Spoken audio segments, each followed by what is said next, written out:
مسلمان کو پھر اس کا مقصد یاد دلایا جائے. پاکستان اس لیے نہیں بنایا گیا تھا کہ ہمارے ہاں ٹاٹے اور برلے نہیں تھے تو ہمارے پاس اس کے بھی باپ وجود میں آ جائیں، اس لیے تو نہیں بنایا گیا تھا. پاکستان اس لیے نہیں بنایا گیا تھا کہ جاگیرداروں کی جاگیرداریاں محفوظ ہو جائیں. پاکستان اس لیے تو نہیں بنایا گیا تھا.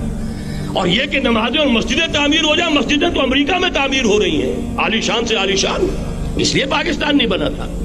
آج بھی مسلمان، میں معذرت سے عرض کر رہا ہوں مولانا سے، آج بھی بھارتی مسلمان کی ایوریج نمازی ہونے کے اعتبار سے پاکستانی مسلمان سے کہیں بہتر ہے. آج بھی برقع نظر آ جائے گا تو ہندوستان میں نظر آ جائے گا. میں نے اپنی آنکھوں سے دیکھا چند سال پہلے جب مکہ مسجد حیدرآباد دکن میں 3 دن مسلسل میری تقریریں ہوئی ہیں، 10,000 مرد اور 5,000 خواتین، اور ان میں سے کوئی بغیر برقعے کے نہیں تھی. ایک سیلاب نظر آ رہا تھا برقعوں کا کہ جب جلسہ ختم ہوا ہے رات کے 12 بجے 3 دن تک متواتر. یہاں کہاں نظر آئے گا برقع آپ کو؟ یہاں تو جس کے پاس 2 پیسے ہو گئے اس نے سب سے پہلے برقع اتار کے پھینک دیا. معلوم اچھی طرح سمجھ لیجئے یہ چیزیں تو وہاں زیادہ ہیں یہاں کی نسبت. اصل ضرورت تھی کہ یہاں اس نظام کو قائم کیا جائے، وہ نظام عدل اجتماعی، وہ جس میں حریت ہو، جس میں عام آدمی بھی خلیفہ وقت کو ٹوک سکے. یہ کرتا کیسے بن گیا؟ ایک خاتون بھی کھڑی ہو کر دامن پکڑ لے، عمر تمہیں کیا حق ہے کہ ہمارے مہر کے اوپر پابندی لگا رہے ہو، جبکہ اللہ نے نہیں لگائی. اللہ قرآن میں قنطارہ کا لفظ استعمال کر رہا ہے. ڈھیروں سونا دے دے کوئی شخص اپنی بیوی کو مہر کے اندر، طلاق دیتے وقت اس میں سے کچھ نہیں لے سکتا. آپ کون ہوتے ہیں ہمارے حق کے اوپر پابندی لگانے والے؟ اور عمر نے کہا آج ایک بڑھیا نے وہ اب عمر کو دین سکھایا، آرڈیننس واپس. حضرت سعد بن ابی وقاص رضی اللہ تعالی عنہ جو فاتح ایران تھے، وہ گورنر ایسے ہی نہیں بن گئے تھے ریوڑیاں بٹی ہو اور گورنر ہی مل گئی ہو. وہ تو خود فاتح تھے ایران کے، اس لیے گورنر تھے. صرف ایک پرچہ پہنچا ہے بارگاہ خلافت میں، حضرت عمر فاروق کے پاس انفارمیشن آئی سعد نے اپنے گھر کے باہر ڈیوڑی بنا لی ہے اور ایک دربان کھڑا کر دیا ہے. حضرت بلال کو بھیجا ہے رقعہ دے کر، اور یہ حکم تھا کہ بلال پہلے تو جاتے ہی ڈیوڑی میں آگ لگا دینا، پھر یہ رقعہ دینا میرا. اور رقعے میں لکھا ہوا تھا اے سعد، لوگوں کو ان کی ماں نے آزاد جانا تھا، تم نے انہیں اپنا غلام کب سے بنا لیا ہے. یہ دربان کھڑے کر دیے اپنے آگے. وہ حریت، وہ مساوات کہ جا رہا ہو خلیفہ وقت اور چارج لینے جا رہا ہے بیت المقدس کا، کوئی ذاتی علاج کے لیے نہیں جا رہا، سیر و سیاحت کے لیے نہیں جا رہا، چارج لینے کے لیے بالکل سرکاری وزٹ ہے، آفیشل وزٹ ہے، اسٹیٹ وزٹ ہے. اور حال کیا ہے؟ 700 میل کا فاصلہ طے کرنا اور ایک اونٹنی، کوئی انٹوریج نہیں، کوئی قدم و حشم نہیں، کوئی جمبو جٹ بھرے ہوئے نہیں، کچھ نہیں. ایک اونٹنی، ایک خادم. اس ایک اونٹنی پر چونکہ راستے کا راشن بھی ہے لہذا 2 آدمی نہیں بیٹھ سکتے، ایک بیٹھ سکتا ہے. ایک منزل خلیفہ وقت بیٹھا ہوا ہے اوپر اور خادم نکیل پکڑ کر چل رہا ہے.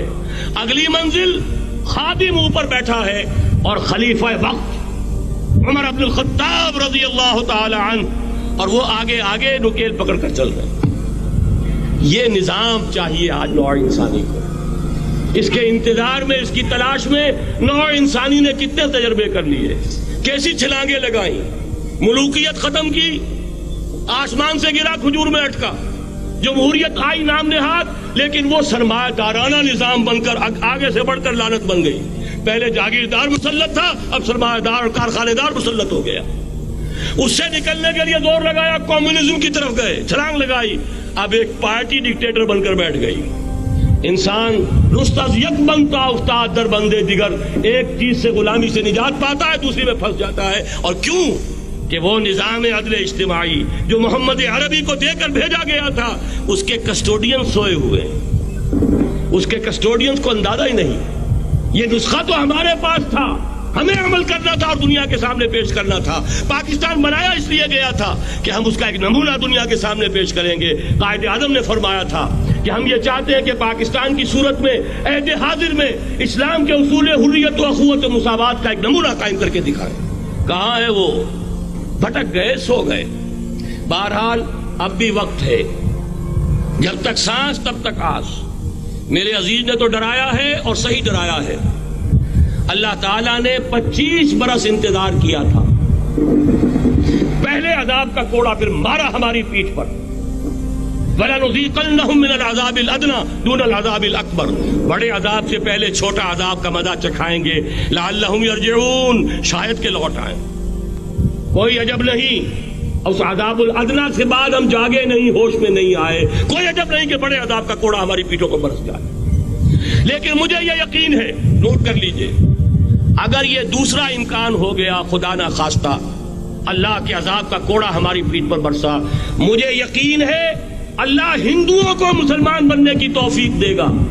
لیکن اسلام کا بول بالا اسی خطے سے ہو.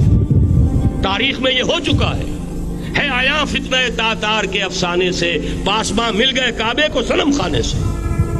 تاتاریوں کے ہاتھوں کروڑوں مسلمان قتل ہوئے, لیکن اسلام نے تاتاریوں کو فتح کر لیا, اور پھر اسلام کا مسلمانوں کا دوسرا دور عروج انہیں تاتاریوں کی مختلف شاخوں کے تحت ہوا.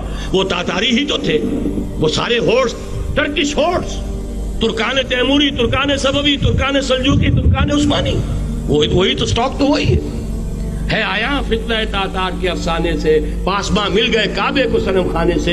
اس لیے کہ حضور نے فرمایا مشرق سے ہوگا, جہاں سے فوجیں چلیں گی.